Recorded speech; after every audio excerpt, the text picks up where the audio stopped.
All right, this past weekend went to WT and Midwestern State.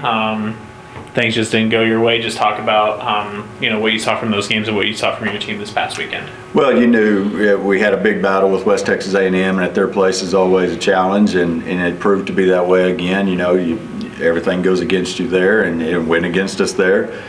And when that happens with a good team and hitters that can sit and wait on and pick their pitch, and it's going to be tough. But I was proud of the way our kids battled. We found ourselves up 3-0 in game one in the first inning, and then things didn't go our way. Next thing you know, we're down, and they had a couple big innings, but we just kept battling. Kept battling, and just never felt like we were out of it. Got a 2-run home run in the seventh to close the gap even more. But we went up there and hit 3 home runs off Emily Boyer, and I think we had 10 hits off of her and scored 6, and just we made one error in each game that really cost us some runs, and then and in game 2, of course, things went bad early, quickly, and I watched the rest of it from the parking lot from there on, but.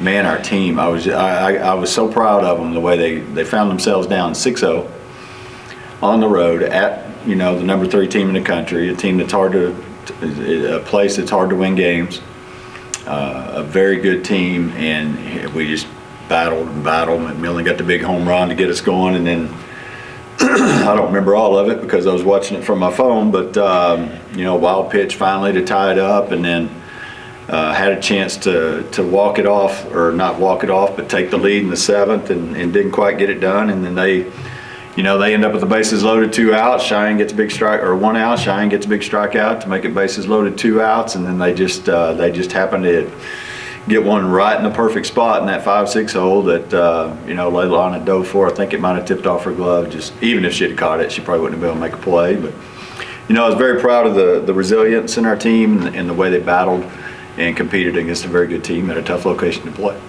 Would you say there was a bit of a hangover after that clash of heavyweights going into Sunday's series versus Midwestern? Yeah, I think so. It was a long, they do video review up there, which I'm not a fan of, and we started at 4 o'clock. We walked off the field at 10:15. So that's a long day on the ball field, and then eat at McDonald's and get up the next morning and grab a little hotel breakfast and drive 3 hours and 40 minutes to Wichita Falls, and had a really good practice. It obviously wasn't real taxing, but it was good. We as a coaching staff, we said we got to do some things different just to let them know that everything's okay and life still goes on, and we challenged them with the national anthem to see if any of them actually knew all the words to the national anthem. And before it was over, the whole team is singing it and belting it out and having a good time, and it was a great way to start the practice. And we had a good meal that night. We got rest, but we just came out flat yesterday,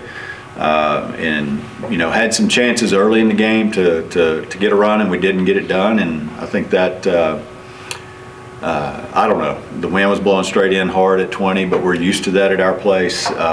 So a lot of it, though, I think had to do with Midwestern. Midwestern has won 7 of their last 8. They had swept Lubbock Christian on Friday, which was a huge sweep for them. So they came in with all the feel-goods, and we came in, after getting swept at WT, and they just they played really well. Their pitchers pitched well. They did not give us any chance to take advantage of mistakes. They were very clean defensively.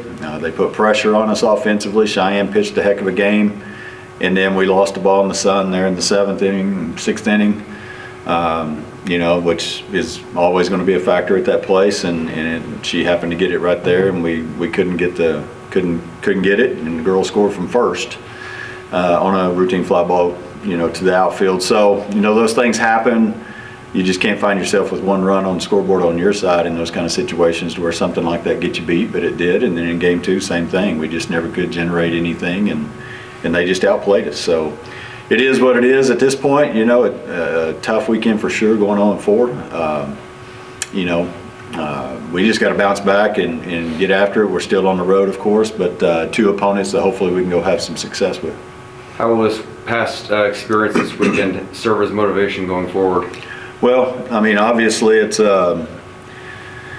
You know, we've been flirting with some losses here lately, and I've been proud of the way we've battled back and found ways to win games. And we got to get some more production out of some players offensively. And, you know, Leilana and Tatiana in particular had huge days at West Texas A&M, but didn't have great days yesterday. And, you know, those things are going to happen. So we can't just depend on one or two people to score runs for us and to get big hits for us. We got to have it up and down the lineup, and we're still searching for that. You know, it's the Lone Star, and they know that, and they know you got to show up. So it's not anything mental. It's just, you know, it's a road trip in the Lone Star, and you know, Lubbock Christian went 0-4 as well on the same road trip that we did. But you got to tip your hats to those two teams. They played well. Both of them played well, and you know, they earned wins against us. And we just got to regroup. We're sitting here at 26-8. We're just, you know, we're okay. You know, but we got to make sure that we have a good week of practice and get ready to go on the road to not ideal locations to go play facility-wise. You know, just to be blunt, and dirt fields and not top Lone Star County facilities.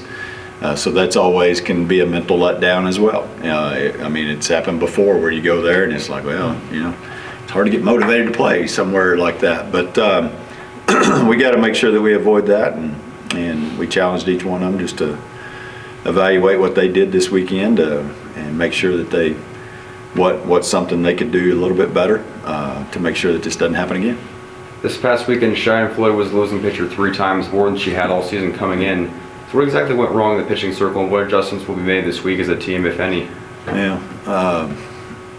Again, at West Texas, the strike zone, it kind of changed from inning to inning, I'm not going to lie, and we were a little frustrated there. You know, some pitches that were what we thought were strikes were called balls, and you know, when you got to elevate it and stick it belt high against a good hitting team, it's going to be trouble. And that happened. We couldn't get the changeup called for a strike. So, you know, she hasn't been quite as sharp as she was early in the season here lately. She had the flu a couple weeks ago, and I don't know if she's still feeling a little bit of that, but she was good yesterday against Midwestern. Again, you know, she's fine.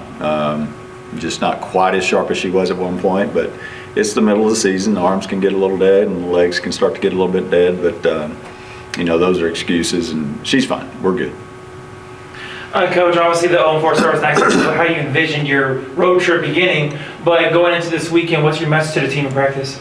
Well, it's just get back to doing the little things, I think, mentally, you know, the standards that we have set in place that we have adhered to. We just got to make sure that we continue to do that we don't start nitpicking one another and start, you know, well, she did this and she did that, or he did that and he did, I'm not getting to do this, or I'm not getting to do that, or I don't like the way he handled us as a pitching staff. You know, that's not going to help, and it's not going to change my opinion on how I'm going to handle things and do things. And we got a great group of girls. You know, I love coaching this team and still love coaching this team even after a rough weekend, and they're going to bounce back, they're going to respond, and they're going to do things the right way.